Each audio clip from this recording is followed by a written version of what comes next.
83편 아삽의 시 곧 노래.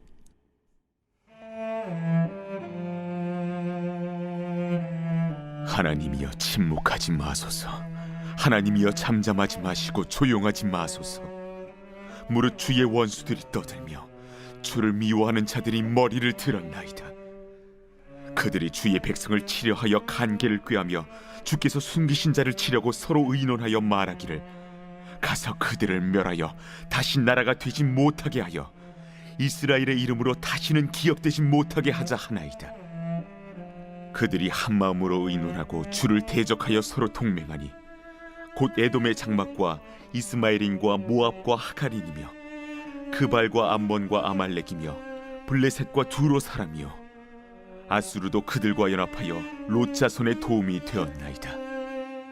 주는 미디안인에게 행하신 것 같이 기손 시내에서 시스라와 야빈에게 행하신 것 같이 그들에게도 행하소서. 그들은 엔돌에서 패망하여 땅의 거름이 되었나이다. 그들의 귀인들이 오렙과 스앱 같게 하시며 그들의 모든 고관들은 세바와 살문나와 같게 하소서. 그들이 말하기를 우리가 하나님의 목장을 우리의 소유로 취하자 하였나이다. 나의 하나님이여, 그들이 굴러가는 건불 같게 하시며 바람에 날리는 지푸라기 같게 하소서. 산림을 사르는 불과 산에 붙는 불길같이 주의 광풍으로 그들을 쫓으시며 주의 폭풍으로 그들을 두렵게 하소서. 여호와여, 그들의 얼굴에 수치가 가득하게 하사 그들이 주의 이름을 찾게 하소서. 그들로 수치를 당하여 영원히 놀라게 하시며 낭패와 멸망을 당하게 하사 여호와라 이름하신 주만 온 세계의 지존자로 알게 하소서.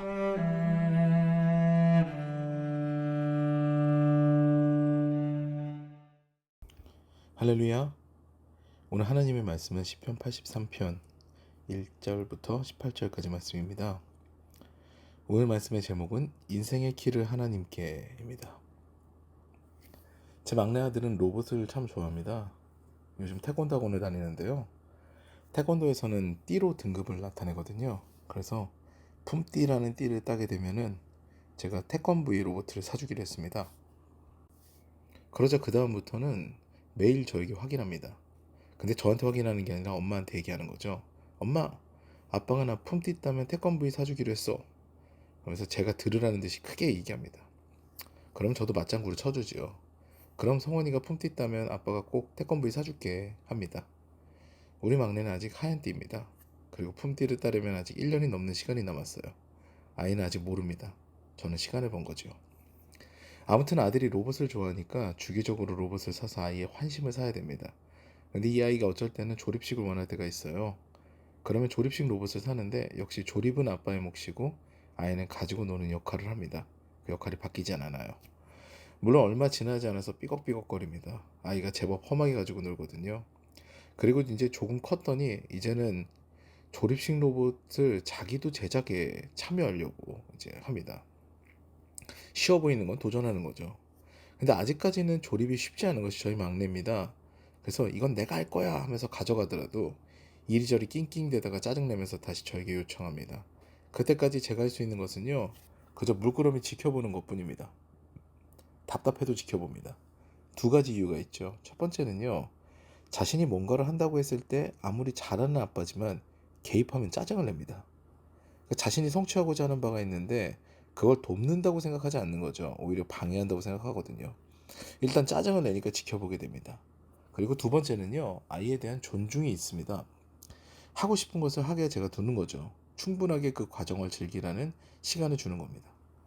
근데 우리가 살아갈 때 이런 상황들이 연출될 때가 있습니다. 뭔가 문제가 주어졌을 때요, 제 가시권 안에 있는 것 같아요. 그럼 도전합니다. 그런데 문제가 생각보다 간단하지 않은 거예요. 하나님께서 좀 침묵하세요. 이때 하나님께 우리는 요청을 합니다. 그러면 그제서야 하나님께서 움직이시거든요. 그리고 문제가 해결이 됩니다.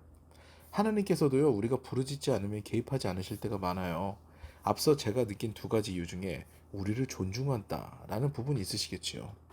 주님께서는 한없이 우리를 인격체로 인정하십니다. 오죽하면요, 창조주이신데 우리가 하나님의 뜻에 반하는 행동을 해도 그것을 용납하시잖아요. 저는 하나님께서 왜 선악과를 만드셨을까 이런 의문이 많았습니다. 또 왜 자유의지를 획득하도록 하셨을까? 그거 아니면 인류는 그저 평안하잖아요. 근데 어떤 신학자의 메시지를 듣고 깨달았습니다. 내가 자발적으로 사랑을 고백하지 않으면 사랑의 관계가 성립되지 않는다. 라고 하는 이야기가 제 마음에 꽂혔죠. 결국 주님께서는 우리를 사랑하시기 때문에 존중하시고 사랑하시기 때문에 우리가 요청할 때 그때까지 기다렸다 응답을 하시는 것입니다. 오늘 아사베 시에서도 마찬가지예요. 원수들이 도처에 깔려서 이스라엘을 핍박하는데요. 그때 하나님께서 침묵하시는 것 같으니 하나님께 요청드리는 겁니다. 와서 구해주세요. 이것이 이 시의 주제가 됩니다. 사실 적들의 면면을 보면요, 기가 막힙니다. 다 형제요, 자매 나라예요. 에돔은 야곱의 형 에서의 자손이고요.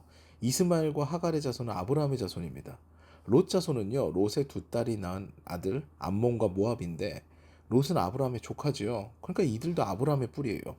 아말렉 역시 에서의 아들인 엘리바스가 첩 딥나를 통해 낳은 아들의 자손입니다. 다 한 집안인 거예요. 아수르도 셈의 둘째 아들이니 셈의 셋째 아들 아르박사드의 자손이 아브라함과는 먼 친척입니다. 여기서 더 먼 자손을 따져봐도요. 그발과 블레셋과 두로 사람인데요. 그발과 두로는 페니키아이니까 함 자손 중 가나안인으로 봐야 되겠죠. 또 블레셋 같은 경우에는 함의 둘째 아들인 미스라임의 자손이므로 오히려 애굽 자손에 가깝습니다. 근데 이들도요 또 멀리 가잖아요. 그럼 노아의 자손으로 따지면 다 친척입니다. 결국 한 뿌리에서 나온 자들이 하나님을 섬기는 이스라엘을 핍박한다 라고 하는 내용을 이야기하는 거죠. 근데 이들은 상대적으로요 이스라엘보다 강대국이에요. 이 강대국을 상대하는 이스라엘에 하나님께서 계시지 않으면 패망할 것이고 그러면 하나님의 영광이 가릴 것입니다 라는 이런 고백을 시인을 하는 거예요. 그러면서 이전에 주님께서 미디안인에게 행하신 것 같이 기손 시내에서 시스라와 야빈에게 행하신 것 같이 그들에게 행하여 달라라는 그런 이야기를 합니다. 그 강대한 나라들을 하나님께서 함께 하셨을 때는 다 격파했거든요. 그러다 보니까 그 기드온과 아니면은 그 바락과 드보라 이 사사들에게 다 격파했거든요. 그걸 고백하면서 하나님께서 오시면은 이 문제는 해결이 됩니다라는 그런 진실성을 담은 고백을 하고 있는 거죠. 사실 이 시의 연대는 불분명합니다. 원래 아사벳이라고 하지만요. 히브리어는 본인을 지칭하는 것인지 아들인지 자손인지 잘 알 수가 없어요. 아삽의 자손의 시일 가능성이 있기 때문에요. 학자들은 오히려 아삽은 다윗 사람이니까 강대한 나라였을 때거든요. 그렇기 때문에 모압과 암몬의 동시 습격을 받았던 여호사밧 왕 때나 사방으로 우겨쌈을 당했던 마카비 시절일 가능성도 제기합니다. 어쨌든요, 우리가 고민해야 되는, 생각해야 되는 부분은요, 이스라엘이 이 당시 상당히 고립되어 외로운 상황이었다는 거예요.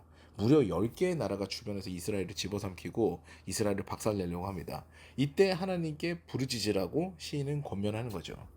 우리도 인생에서 고립되고 외로울 때가 있습니다. 근데 앞서 말씀드렸듯이 강대한 국가들이 이스라엘을 공격하려고 했을 때 그때 하나님께서 개입하시면 해결이 됐거든요. 그러니까 하나님께서 오시면 이제 문제가 안 되는 거예요. 이 고립되고 외로운 상황 가운데 특히 가장 가까운 사람이 나를 공격한다고 느낄 때도 있죠.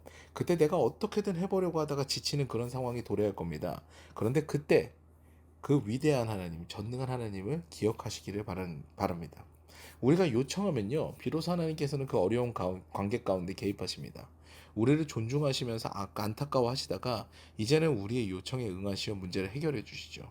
오늘도 우리를 사랑하시며 존중하신 하나님께 우리의 문제를 정직하게 아뢰며 하나님의 영광을 나타내어 주시기를 간구하는 저 여러분 되시기를, 또 그 은혜로 하루를 시작하는 더사랑 가족 여러분 되시기를 주님의 이름으로 축원합니다.